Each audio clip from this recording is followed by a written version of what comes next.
guys, big welcome to you all to our channel. We are back with another deck profile. This time we're with the Dimension Police. And Hey we're with guys. Glacian. So we have different Dimension Police players. We also have Sensky, but he doesn't like profiles. He doesn't like videos. So we're doing with this build, and we can also someday show the other build. So tell us a little bit about the deck. Why did you decide to play Dimension Police? Well, as D-Boy mentions, I'm not the only player, and our good friend is actually a big part of the inspiration of why I started loving this clan. It was the dimension, the Drobo build with Dynexus and everything. Just the idea of being able to run so many Grape Freeze and have guard breaks, got me all hyped up. And then they were releasing this for standard. And I want to get at least one clan in each nation. That's kind of my thing, what I'm going for. And I had Novas, but even before I got it, I kind of didn't want it anymore. Because this thing got announced. And then I saw Dimensional Police, I saw Daiyusha, and I saw this huge Gundam kind of thing get 40k power easily and just get a crit. And I was like, yes, I want this. So that's kind of how I ended up here. Okay, so let's talk a little bit about the deck. I myself am also very experienced with the deck because I play a lot against it. So I'm kind of gonna try to take this deck profile over, and when Glacian get the chance to say something, yeah, of course. That's fine. Yeah. So when we go to the grade 3s, of course this is one of the decks that need to run both Daiyushas at 4. Running 4 of the original Daiyusha and then 4 great Daiyushas. This is your favorite right targets. If you go first or second, doesn't matter, because he gets the opportunity to use the skill, and even if you don't get the Commander Laurel, he is still okay. So rest like only 2 rare guards is enough to get his skill off, get him the crit, and make him strong enough. It's the funniest thing. This is one of the very few decks. Even if you don't see the VRO game, you just get the tripper. It's fine. You can still make it work. Yeah. The other way around? No. Just no. If you get to ride Great Daiyusha first, then you need multiple copies of Great Daiyusha in your hand to be able to rewrite. But you also need Commander. If you don't have Commander, you cannot get to the power, and he will not be able to rewrite. But what you could do, sometimes you go into him first. When you ride him first, it's okay, because he still gives the power. Then you could ride into him back. Still okay, you get an extra force marker. And then the next turn, you could rewrite.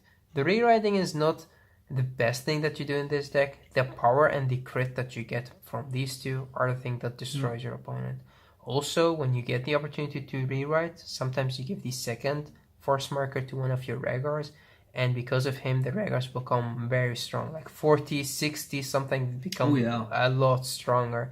I've seen attacks from Sensky that got above the 100 from just Regars.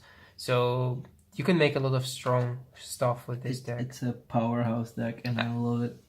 Then we come to this great art of a guy.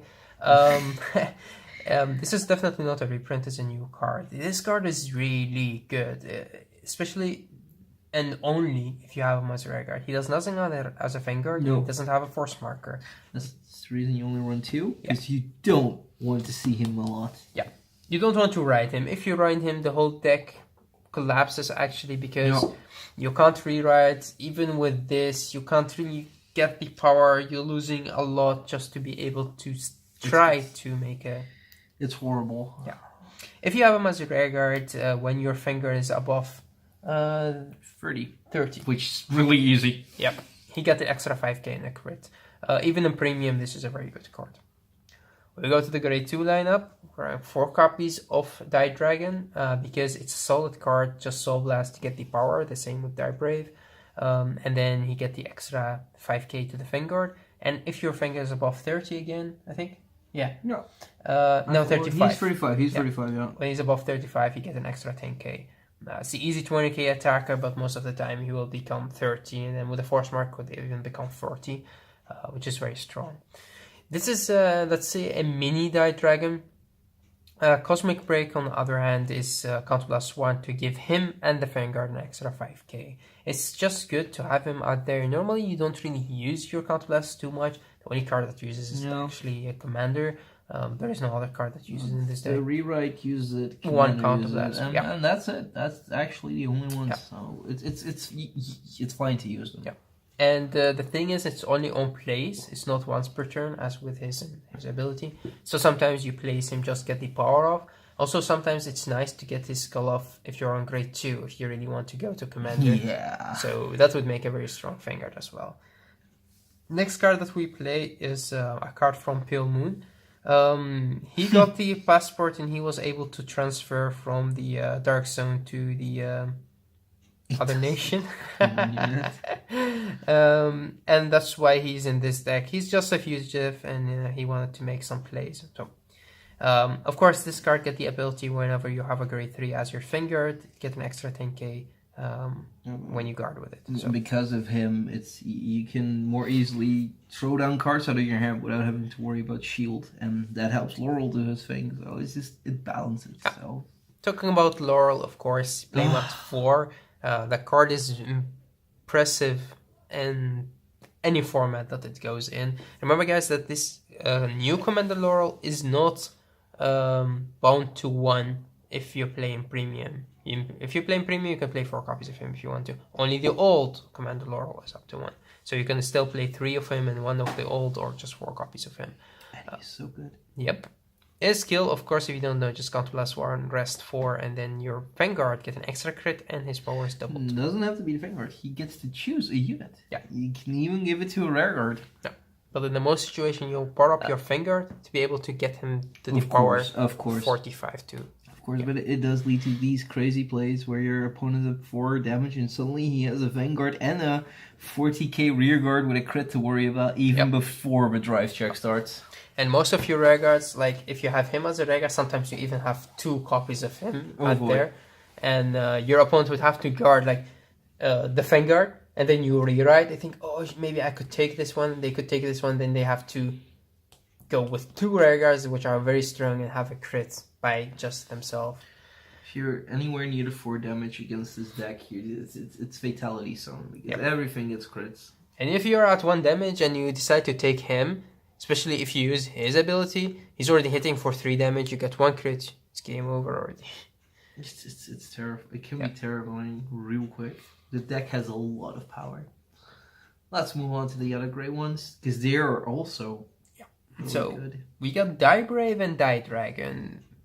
It's like a coin. Both of them does almost the same. Dragon, of your Vanguard hits, it doesn't matter if he boosts or not. If he's just on the field, you could just attack with him, boost with him first. If you have him as a rear guard, it's okay. And then when your Vanguard hits, he goes to the soul, and you get to retire one of your opponent's rear guards. He's a sniper, and you could take out those rear guards, and especially that your opponent cannot keep up with him because they check the attack and you don't boost with it, so they think, oh, okay, there is no hit ability out there. You could be gentle and just tell them, but in the most situations, they would have to take some attacks. And even if you don't have a grade 3 yet, because your finger just need to hit. Even if you're grade 1, grade 2, it doesn't matter. And it goes to the soul and you retire something. With Diebrave, on the other hand, you still have the same ability as Dragon. Once per turn, Soul Blast 1 to get 5k to the Vanguard. And then you also get the skill. When your Vanguard hits, doesn't matter if he boosts or not, goes to the soul, you draw 1. Give you the soul, give you the power, and gives you a draw. Give you a draw. So whenever you use his skill or his skill to rest some units like these, you don't lose anything because they still get their skill off if boost or not. And they designed these cards very well, going with the Daiyushas. Very good. I'm very happy how they made the Mentorship release, and same with the Glacian and same.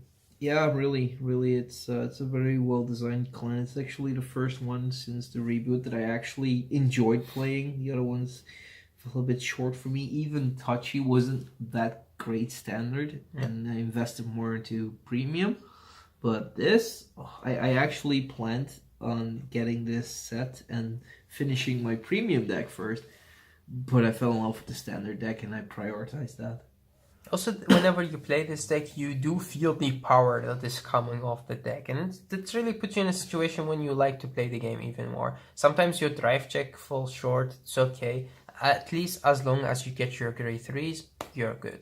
That's the only downside of this deck. If you do not get your grade 3s, it feels like the worst deck in the game. Like, it doesn't do anything. Yeah, you can still power up your Vanguard, but if you have him, you're good. If you have these, you're good. You don't really ask too much of the decks. These two and him, it's good enough. So yeah. Then you get 2 Die Marineers. It's a good card. It has the opportunity to let your Vanguard hit if they don't guard with 2 cards. The same, we have this in Tochikaze, we have this in a lot of different decks. The good thing about this is, again, it doesn't need to boost. Exactly. Yeah, but it does cost you soul, and he does cost you soul, and he does cost you soul. So you have to be smart about using it. But in the most situations, it's really good to use it. Because even if they drop a PG, they would have to drop 2 cards with it, so they lose 3 cards, and your opponent would have to keep or lose some of their combo pieces. It's a good card. It is not necessary, but it's good. I think it's the best option at this point. Yeah. That's the second. But more than 2, you don't really need. Nah. You could play it at 3, but the Die Brave and the Die Tiger that does more.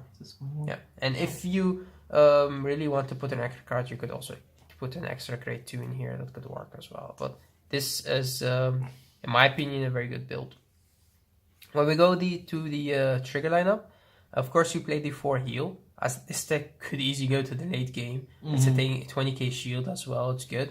And the good thing about the power of the shield is sometimes you want to keep your Vanguards. So that's the good thing. Exactly. It's, in contrary to other decks, this deck does heal. You don't mind it too much if you don't have 5 counterblasts, because using 2 counterblasts in a turn, maybe 3. If you push it, you could do 3, but 1, 2, 3. It's like That's asking max. a lot of the deck. But normally you just use 1, and then if you get to superior ride, you use 2. That's it. That's enough.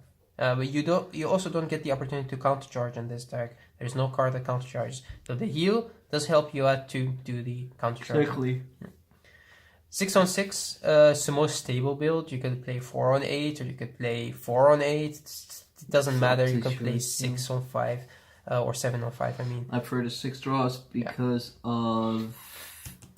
Yeah. I just want field. I mean, you just want field, and calling the draw triggers is also good. So it's really okay good. because you rest them anyway. It's the logic of, do I want to have a chance for a crit, or do I want to have more cards in my hand so I can give myself a crit? Yeah. And also, sometimes when you get to the turn that you can superior ride, so you have him, and this is the second turn that you go into him, you use his skill by calling the something that's disposable in the front row. That's not like this, you have already used the skill, but normally you want to keep it, or this, you have already used the skill, so you don't really need to keep it, or just a draw. So you rest 4 units, and then you call on top of this or this. It's okay. No, you can even use a skill twice per turn if you have a big enough hand. Good. Yeah. But yeah, and then of course force markers. This is one of the decks that still uses force markers. So play as much as you like. You could play just 8, but normally just 6 or 7 is more than enough. It can go fast with this deck. Yeah. Because you could you still get only 1 force marker per turn, because your ride or superior ride, you can't do both. But yeah, it's still good. And the thing is, when I was playing as this deck, I thought this is one of the few force clans that could actually use front triggers. It could. You could use front triggers. If you had the opportunity to use front triggers, I would in this deck. Because he gets power, he gives a lot of power to your front row, he acts like a front trigger. But it makes very scary rear guards. If they had front triggers, I would have run the draw unit. The one that gives you unhit draw. Yeah. So this deck could, but because it doesn't have front triggers, you run this one. Yeah. Actually, I think I would take this one out for the front trigger unit. For the draw unit. He's not that necessary. Sometimes you don't really use his skill. But he is fine in the early game. Sometimes your opponent would like to rush you, because they're very afraid to play against this deck. Everybody's afraid to play against this deck, and that's when you could just heal your counterblasters that you use with him, because normally in the early game you don't Spirit Ride, and sometimes you use him, sometimes you don't. So this is the only counterblast that you use in the early game on your grade 2 or the first time that you go into grade 3. And that's the good thing about him, is that he doesn't cost you counterblast. No, he's just so free. Yeah. That's actually it. We just went fast through the deck. If you have a lot of questions for us, let us know. If you want to see this deck in action, let us know as well. And we are also making some premium dimension release decks as well. Yes, they are in the process of being built. Alright guys, thanks for watching. See you later, guys. Till next time.